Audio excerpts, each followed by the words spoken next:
My wife said, "My ex will be at the office party. Don't make it awkward." I smiled. Of course, I'll be on my best behavior. What she didn't know was that I had already met her ex at the bank, and the conversation we had there changed everything that night. I'm a 32-year-old guy, married for 4 years to my wife Sarah. We met in college, dated for 3 years before tying the knot, and I genuinely thought we had something solid. She works in marketing at a mid-sized tech company downtown, and I'm in commercial real estate. We're comfortable, not rich, but we've built a decent life together. Or so I thought. About 3 weeks ago, Sarah mentioned her company's annual holiday party. It's always a big deal. Open bar, fancy venue, the works. She seemed a little nervous when she brought it up over dinner one Tuesday night. "So, the office party is on the 15th, she said, pushing her pasta around her plate. "I just want to give you a heads up. Marcus will be there." Marcus, her ex-boyfriend from before we met. I knew about him in the abstract way you know about your partner's past. Names, vague timelines, nothing detailed. They dated for about 2 years in their mid-20s, broke up, and that was supposedly that. "Okay," I said. "Why are you telling me this?" "I just don't want it to be awkward." He joined the company about 6 months ago.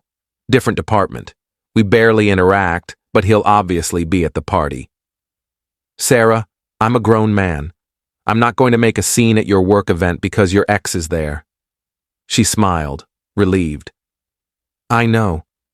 I just wanted to be upfront about it." I told her it was fine, and honestly, at that moment, I meant it. I trusted her. We'd never had issues with jealousy or past relationships, but something about how she brought it up stuck with me. The nervousness, the way she kept glancing at me while she spoke.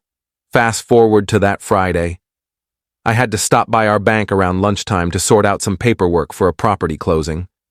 I was sitting in one of those little glass offices with our account manager when I noticed a guy in a sharp suit walk past the window.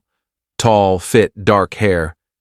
He went to the teller line, then got called to another office 2 doors down from mine. I didn't think anything of it until I was leaving 20 minutes later. As I walked past that office, I heard the banker say, "All right, Mr. Donovan, everything looks good with the transfer. That's $47,000 moved to the joint account, ending in 3849. I froze. Not because of the amount, people move money all the time, but because I saw his face clearly through the glass. And 30 minutes later, when I got back to my car, I pulled up Sarah's company directory on her laptop that she'd left at home that morning. There he was, Marcus Donovan, senior account executive. My heart was pounding. A joint account. $47,000. I went home and checked our bank accounts, every single one. Nothing matched those last 4 digits. I checked Sarah's phone records online. I checked our credit cards. I didn't find anything immediately obvious, but that number, 3849, was burned into my brain. I didn't say anything to Sarah that weekend. I played it cool. We watched movies, went out for brunch on Saturday, normal stuff. But I was watching her differently now. The way she checked her phone, the way she'd smile at random texts. Things I'd never paid attention to before suddenly felt loaded with meaning. Monday morning, I did something I'm not proud of. I waited until Sarah left for work. Then I went through her home office. I found her old laptop, the one she used before her company issued her a new one last year. It still had charge. I opened it up, and it logged in automatically. Her email was still synced. I went back 6 months, right around when Marcus joined her company. I found it almost immediately, an email chain between them. It started professional enough, welcome to the team type stuff. But by the 3rd week, the tone shifted. Marcus, it's crazy seeing you again after all these years. You look even better than I remember. Sarah, stop it. You know I'm married. Marcus, I know. Doesn't change the truth. It escalated from there. By week 8, they were meeting for coffee. Just as friends, she'd written. By month 3, the emails got more intimate. Not explicitly sexual, but close. I keep thinking about what we had, he wrote. Maybe we gave up too easily. Her response, we were different people then. But I'd be lying if I said I didn't think about it sometimes. I felt sick. But I kept reading. 2 months ago, there was an email with a PDF attachment. I opened it. It was a lease agreement for an apartment across town, signed by both of them, as co-tenants. Starting December 1st. That's when everything clicked. The joint account, the $47,000. They were planning to leave their lives behind and start over together. And judging by the timeline, she was planning to tell me after the holidays. Update 1. I didn't confront her. Not yet. I knew I needed more before she could spin some story or gaslight me into doubting what I'd found. I called a buddy of mine who works in private investigation, mostly corporate stuff, but he knows people.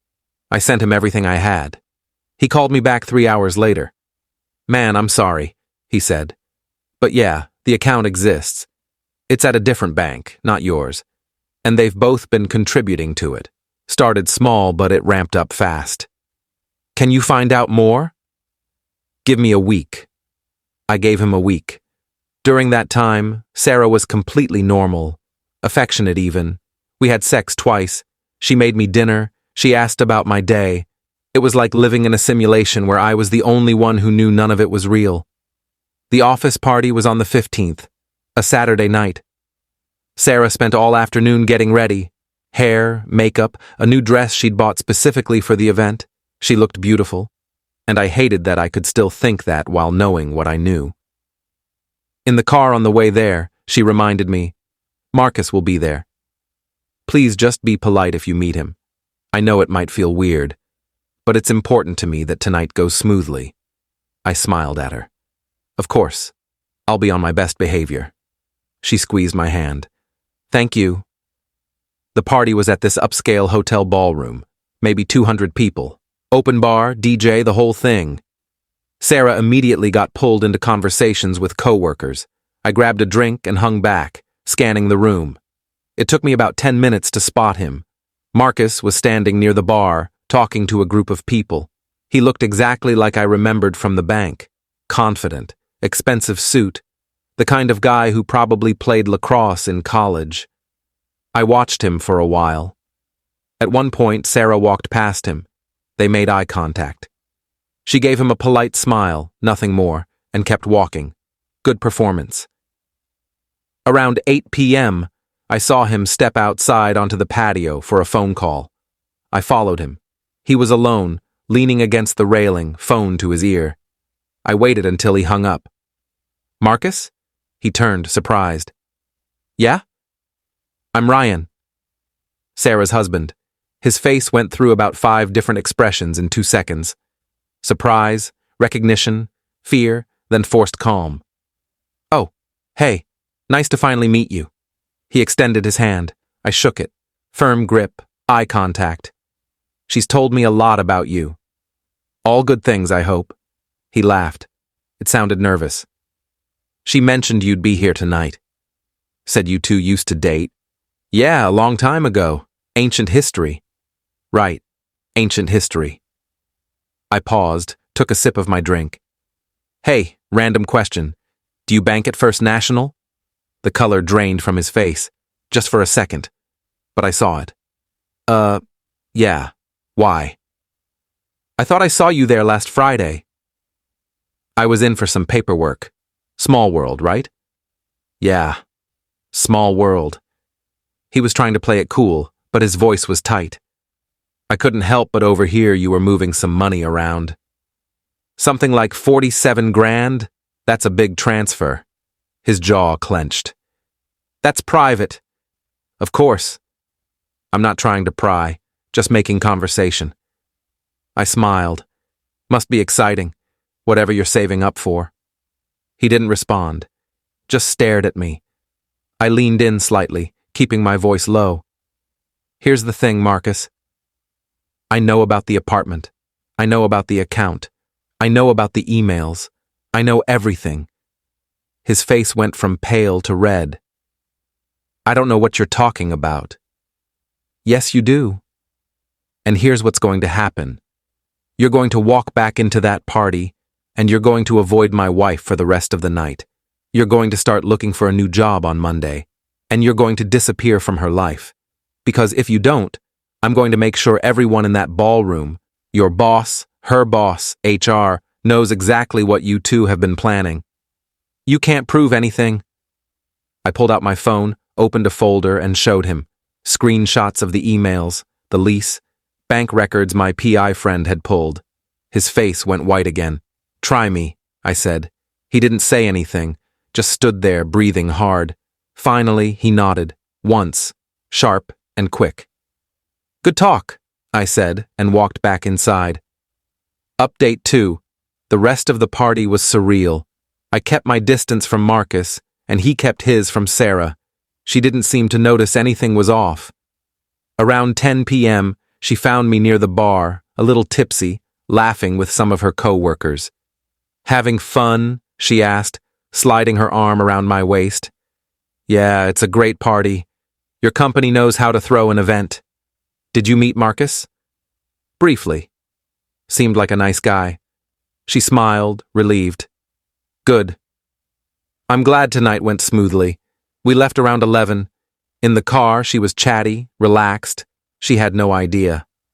When we got home, she kissed me goodnight and passed out almost immediately. I stayed up until 3 a.m., staring at the ceiling, trying to figure out my next move.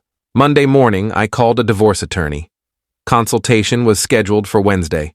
I also called my PI buddy and asked him to keep digging. I wanted everything documented in case this got ugly. Tuesday night, Sarah got a call around 7 p.m. She answered in the living room, and I could hear her voice go from casual to tense in seconds. "What do you mean you're leaving?" "Marcus, wait." "No, we had a plan. What happened?" She walked into the bedroom and closed the door. I pressed my ear against it. "You can't just quit. We've been planning this for months. What did he say to you?" "Marcus, answer me." Silence. Then I heard her start crying. Soft at first, then harder. I walked away and sat on the couch. About 10 minutes later, she came out, face blotchy, eyes red. "Everything okay?" I asked. "Yeah, just some drama at work." She wiped her eyes and went to the kitchen. I didn't push it. Update 3. Wednesday, I met with the attorney, showed him everything. He said I had a solid case, especially with the financial planning for the affair. He advised me to file soon before she could move assets around or change the narrative. Thursday morning, I got a call from my PI. "You're going to want to hear this. Marcus didn't just quit. He's leaving the state. Put in his notice on Monday, effective immediately. Told his company it was a family emergency. He's moving back to Oregon." "Are you serious?" "Dead serious, he's running. And get this, he withdrew his half of the joint account. All of it. Sarah's portion is still sitting there." I almost laughed. He'd bailed. Completely. Left her holding the bag. That night, I sat Sarah down. She knew something was coming. I could see it in her face. "We need to talk," I said. "About what?" "About Marcus. About the apartment. About the $47,000 in an account I don't have access to." Her face crumbled. No denial. No surprise. Just tears. "How did you—" "It doesn't matter how I know. What matters is that I do." She tried to explain. Said it started as just coffee. That she never meant for it to go that far. That she was confused. That Marcus made her feel like she did when she was younger. That she hadn't decided anything for sure yet. I stopped her. "You signed a lease, Sarah. You moved money. You lied to my face for months. You already decided." She sobbed, begged me to let her explain, to give her a chance.